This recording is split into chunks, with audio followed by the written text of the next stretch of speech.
Now whilst I'm round the back of the car, I want to show you one other thing. You can just see here, this is the glass fibre rear panel, the rear bumper.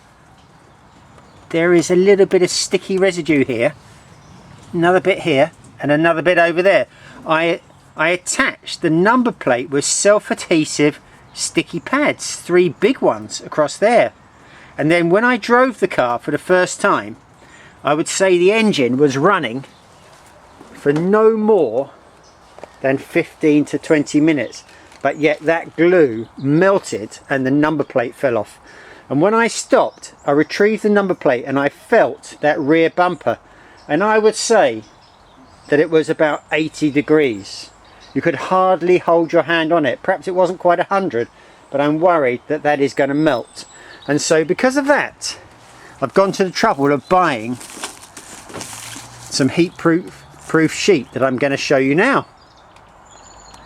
So here's the heat-proof sheet.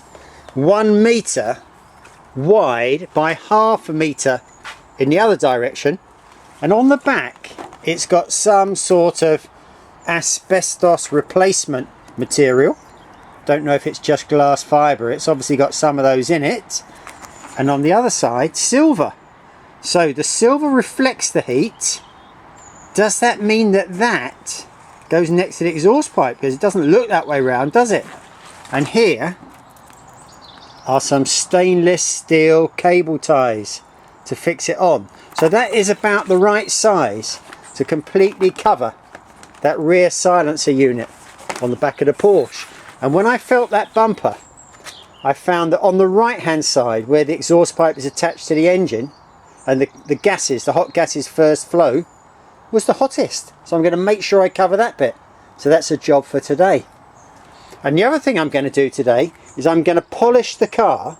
I'm going to finish cutting it back, polish it up, and then I'm going to put the Carrera stripes down both sides of the car. And because I like to be a bit flash, I also have bought some other non-standard stripes in orange to match my wheels, and in here dark grey and silver. So there's going to be a few stripes on the car, and I can hear you shouting at me, don't do it, keep it original. But I don't like that. I like to have things unique. Here is my MG rally car, and you can see I'm showboating for the crowd on last year's Monte Carlo Historic Rally. I didn't win any prizes, but you can see I could have won one for smartest looking car. About a year ago I put a Union Jack on the front of that car, but in the UK it is illegal to have stickers on British rally cars. They must be as they left the factory for historic rallying. So I took the blue bits off, and because it was the time when the Scotty boys were after independence, I didn't really mind. So I left the red bits on, just to tempt the scrutineers to take action. So there it is, at quite a good angle as I went past those spectators, I think you'll agree. So I'm going to put these stripes down the bonnet, maybe on the boot as well. I don't think I'm putting any on the roof. And I'm going to do that again today as well. Now, I want to show you something on this panel in front of the windscreen. Let's see if you can see it. See, the bonnet is shiny. This panel is matte. And the reason is that I have rubbed this down with 1500 grade sandpaper until it is completely smooth, but it is not shiny. And my idea now is I'm going to use the G3 rubbing compound, and I'm going to polish it all up, all the way across there, any other part of the car that needs it, and then I'm going to put the stripes on. I've got 1 or 2 little bits of carpet to finish inside as well.